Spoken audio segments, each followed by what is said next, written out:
Isang magandang araw kay Sir Dave ng pagsapit ng takip silim. Gusto ko lang magbahagi ng karanasan ko sa dating app. Ilang taon na ang nakakalipas. Tawagin mo na lang ako Sir Dave, sa pangalang Edward. Hindi ko alam kung swerte ba ako sa kamalasan. Pero simula ng gabing yun, nagbago talaga ang pananaw ko sa mga dating app. Mga panahong yun, kaka-break ko lang. Dahil puro trabaho at bahay lang ang routine ko, sinubukan kong mag-download ng dating app. Akala ko simpleng usapan lang. Baka sakaling may makilala akong matinong kausap. Marami akong nakachat, pero karamihan, puro pambabara lang o ghosting. Hanggang sa may nag-match sa akin. Ella, 23. Isang litrato lang ang profile niya. Nakangiti siya, may maamong muka, at ang background parang luma o marupok na apartment. Ang caption niya, mahilig sa kape, kwentuhan at mga taong marunong makinig. Hindi ko alam kung bakit pero parang may kakaiba sa kanya. Hindi tulad ng iba, may misteryo sa tingin niya sa litrato. Kaya agad kong minessage. Hi Ella, gising ka pa? Oo, hindi ako makatulog. Mas gusto kong may kausap sa gabi. Mula nun, gabi-gabi kaming nagchat-chat. Mabait siya, kalmado, pero minsan, may mga kakaiba siyang sinasabi. Tipong may pinagdadaanan, pero ayaw naman ikwento. Natakot ka na bang pumunta sa maling lugar? Siguro oo, lalo na kung hindi ko kilala mga tao sa paligid. Kasi minsan, di mo alam, kasama mo na pala yung mga taong may masamang balak. Nagtaka ako bakit ganun yung sinabi niya.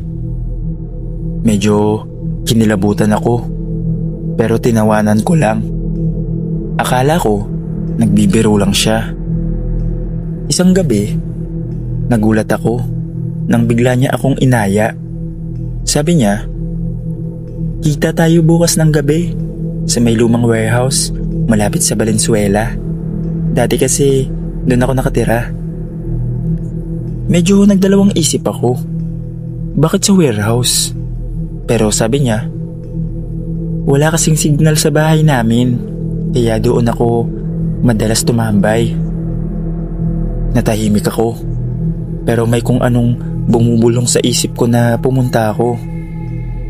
Bago pa ako umalis kinabukasan, nag-message pa siya. Salamat matagal na kitang gustong makilala ng personal. Sana matulungan mo ako. Medyo nagtaka ako sa huling linya niya. Matulungan? Anong ibig niyang sabihin? Pero dahil gusto ko siyang makilala, pumunta pa rin ako. Pagdating ko sa lugar, madilim ang paligid, puro lumang gusali at bakanting lote. Isang ilaw lang ng poste ang nagliliwanag sa harap ng lumang warehouse. Paglapit ko, napansin kong bukas ang gate.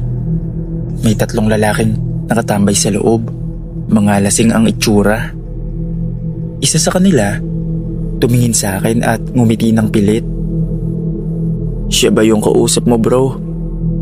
Sabi nung isa. Nagulat ako. Ha? Sino? Biglang tumawa yung isa.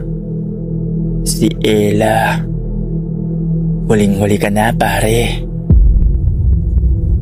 Bago pa ako makatakbo, may tumakip ng tela sa mukha ko. Amoy chloroform. Unti-unti ako nang hina, hanggang sa tuluyan akong nawala ng malay. Pagdilit ng mata ko, nahihilo pa rin ang ulo ko. Malabo ang paningin ko, pero ramdam kong nakagapos ang kamay ko sa likod ng upuan. Ang ilaw ng kisame, kumikislap-kislap lang. Parang may sira. Amoy langis, kalawang at pawis ang paligid. Narinig ko ang boses ng mga lalaki. Pamilyar, yung 3 nasa labas kanina. Sigurado ka bang ito yung lalaki? Oo, siya yung nakachat ni Ella. Nasa message naman lahat. Mabuti yan. Madali tayong magkakapera.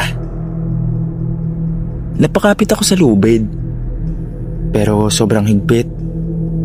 Biglang bumukas ang pinto. May isa pang lalaki. Mas matanda. Mukhang leader nila. Lumapit siya, bitbit ang cellphone ko. Ito ba ang hinahanap mo? Sabay turo sa screen na may picture ni Ella. Napakuyom ang kamao ko.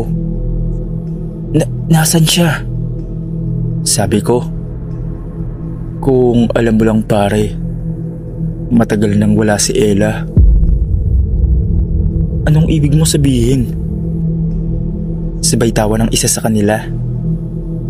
Ginamit lang namin yung account niya para manghuli ng mga tanga. Para akong binuhusan ng malamig na tubig. Paano niyo nakuha yung account niya? Natahimik saglit yung leader, tapos biglang sumagot.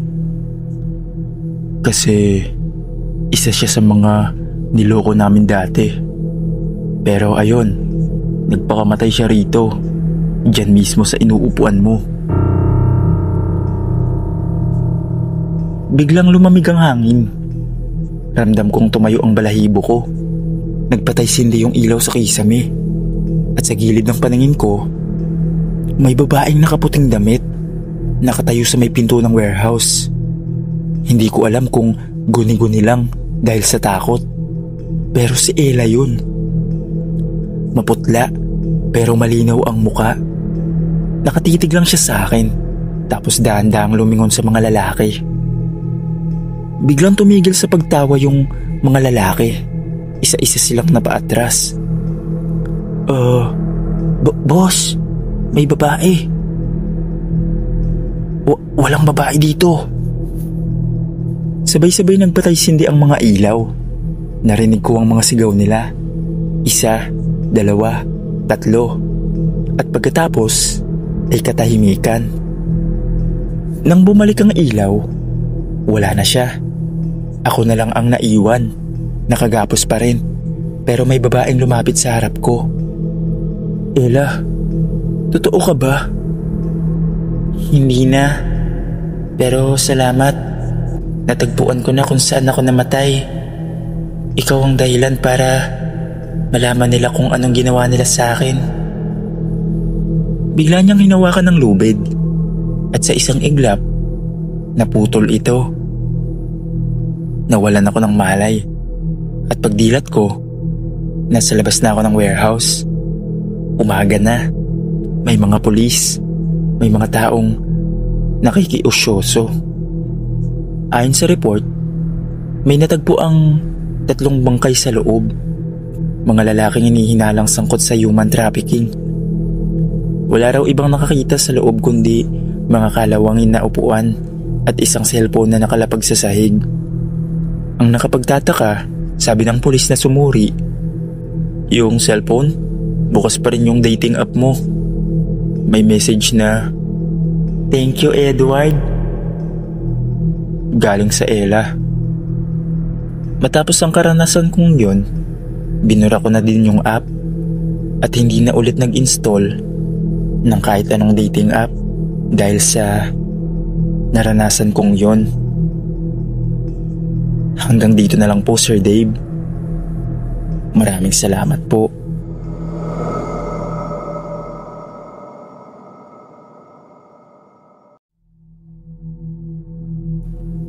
Gusto ko lang i-share itong nangyari sa akin last year. Hindi ko alam kung matatawag ba tong true horror stories. Pero hanggang ngayon, hindi ko pa rin makakalimutan yung kaba at takot na naramdaman ko. Ako nga po pala si Gerald. Single ako noon. At dahil medyo tahimik lang ang buhay ko bilang work from home, naisip kong mag-download ng dating app. Gusto ko lang sana makakilala ng bagong tao. Kausap man lang tuwing gabi. Nag-scroll ako. Nag-like. nagchat sa iilan. Pero karamihan, either boring o bastos. Hanggang sa may isang profile na agad kong napansin. Ang pangalan niya, Rina. Simple lang ang picture.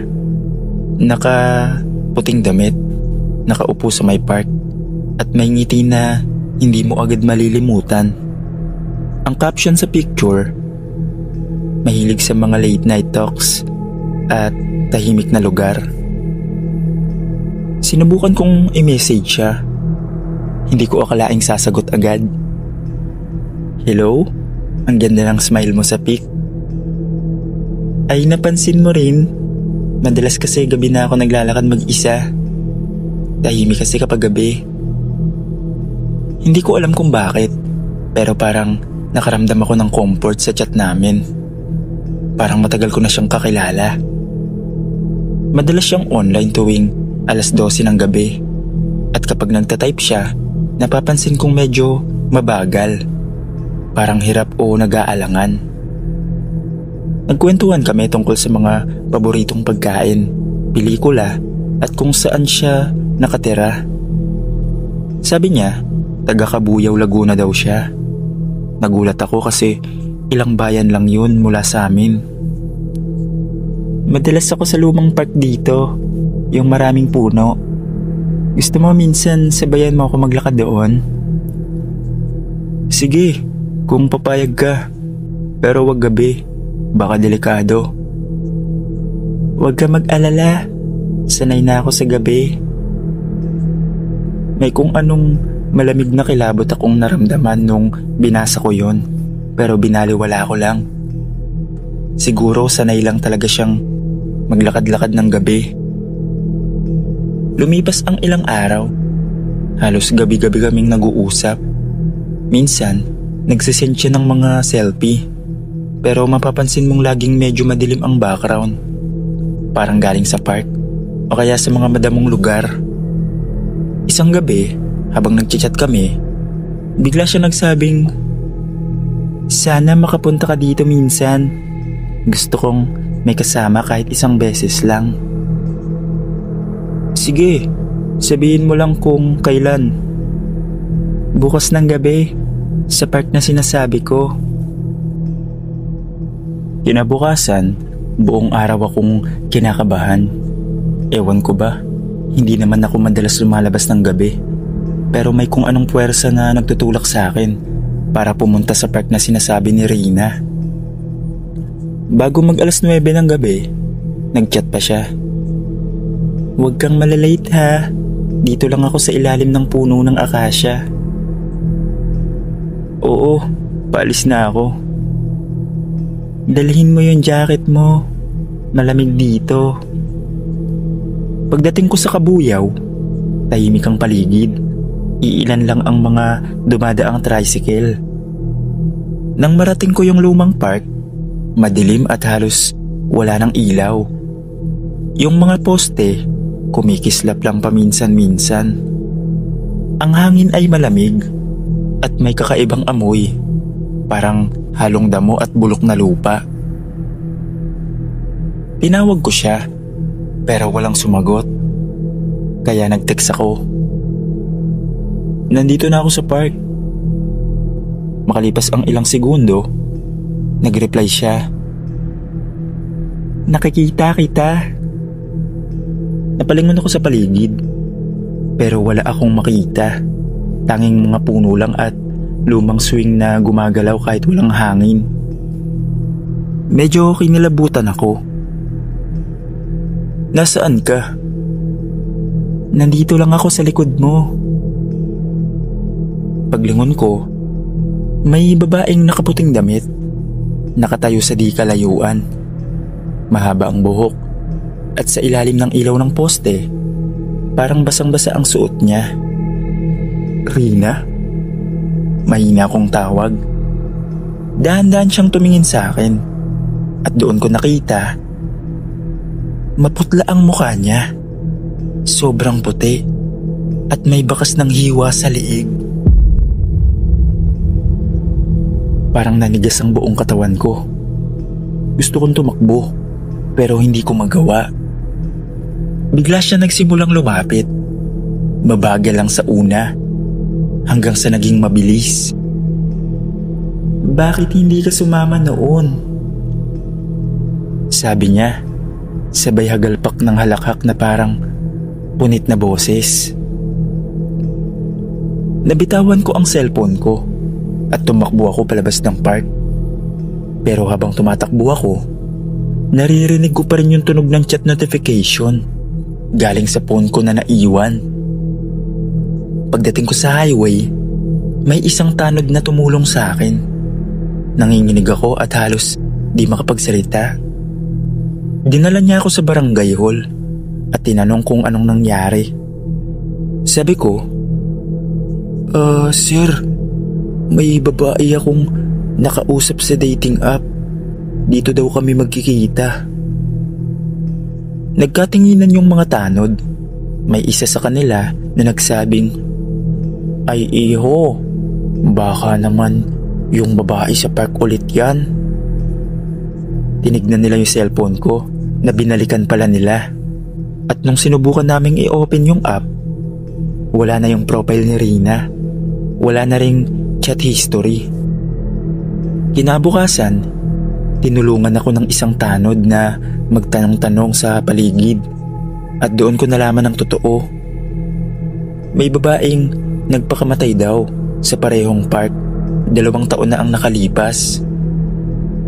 Rina Javier, 24 years old.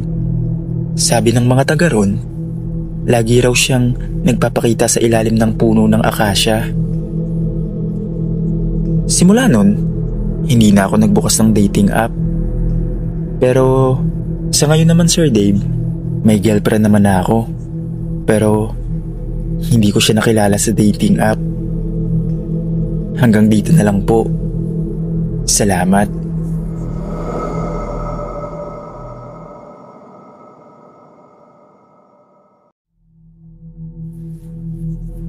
Magandang araw, Sir Dave. Gusto ko lang ibahagi yung kakaibang karanasan ko. Itago niyo na lang po ako sa pangalang Patrick. Hindi ko pa rin alam kung panaginip ba o totoo. Nagsimula lang naman lahat sa simpleng usapan sa dating app. Pero nagtapos sa isang karanasang hindi ko malilimutan habang buhay. Noong panahong yun, medyo matagal na akong single. Dahil sa trabaho, halos wala na akong panahon para makipagkilala sa personal. Kaya naisip kong mag-download ng dating app. Hindi ko naman inasahan na may kakaibang mangyayari. Marami akong nakachat, pero may isang babae na agad tumatak sa akin. Si Mira, 25 years old daw. Taga Rizal din. Simple lang ang profile niya. Isang litrato na naka-white dress, nakaupo sa may bench, at may background na parang lumang parke o memorial park. Ang caption niya, "Minsan, mas tahimik ang gabi kapag may kausap ka." Na-curious ako, kaya minessage ko agad. "Hi, ang ganda ng caption mo. Mahilig ka bang maglakad sa gabi?" "Oo, madalas sa mga tahimik na lugar, mas ramdam ko ang kapayapaan." Mabait siya kausap, kalmado, parang may lalim sa bawat salita. Madalas siyang online tuwing 11:00 o 12:00 ng gabi at laging nagtatapos ang chat namin sa linyang, "Sana makilala kita ng personal, dito lang naman ako sa malapit." Isang gabi, tinanong ko kung saan niya gustong magkita. Ang sabi niya, Sa Memorial Park, dito sa may Tanay. Madalas kasi ako rito. Dito ako nakaka-relax." Napakunot noo ako. Sino bang magyayaya ng date sa sementeryo? Pero natawa lang siya nung tinanong ko. "Hindi mo kailangan matakot. Tahimik lang naman dito. Gusto ko lang ng kausap." Kinabukasan, gabi ko sinunod ang usapan namin. Dumating ako ng mga bandang 8:30 ng gabi. Ang dala ko, yung motor ko. Medyo malamig at may mahinang ulap na parang usok na gumagapang sa lupa. Sobrang tahimik ng paligid. Tinext ko siya. Nandito na ako sa gate. Makalipas ang ilang segundo, nag-reply siya. Pasok ka lang. Nandito ako sa may lumang puno ng akasya sa gitna. Habang naglalakad ako, naririnig ko ang langit-ngit ng mga tuyong dahon sa ilalim ng sapatos ko. Ang mga ilaw sa poste, mahina at halos puro lapida ang nakapaligid. Habang papalapit ako sa gitna, may nakita akong babaeng naka-white dress, nakaupo sa semento, nakayuko. Mira? Dahan-dahan siyang tumingin sa akin. Maputla siya at malamig ang hangin sa paligid. Ngumiti siya, pero may kung anong lungkot sa mga mata. Salamat at dumating ka. Hindi ko akalaing may pupunta pa. Siyempre naman, pero bakit dito tayo nagkita? Dito kasi ako laging naghihintay. Bago pa ako makasagot, tumunog ang cellphone ko. May tumatawag, kaibigan kong taga-Tanay. Sinagot ko agad. Bro, nasa Memorial Park ako. Nakikipagkita ako sa kachat ko, si Mira. Patrick, anong Mira? Dito ako ngayon sa bahay ng pinsan ko. Anak ng may-ari ng park yan. May Mira nga dyan. Pero matagal nang patay yan, bro. 24 anyos. Nabundol malapit sa gate. 3 taon na ang nakakaraan. Parang biglang nang lamig ang katawan ko. Paglingon ko kay Mira, nawala na siya. Pero sa kinauupuan niya, may tuyo at luma ng bouquet ng white roses. Parang matagal nang nakalagay doon. Nanginginig akong tumakbo papunta sa gate. Halos di ko maalala kung paano ako nakalabas. Pagdating ko sa motor, nag-vibrate ang phone ko. May bagong message. Galing kay Mira. Salamat sa pagpunta. Matagal na akong naghihintay ng makikinig sa akin. Pwede na akong magpahinga. Pag-check ko sa app, wala na ang profile niya. Wala na ring history ng chat namin. Parang hindi siya kailanman nag-exist. Simula noon, hindi na ako muling gumamit ng dating app. Hanggang dito na lang po, Sir Dave. Salamat po sa pagbabasa ng kwento ko.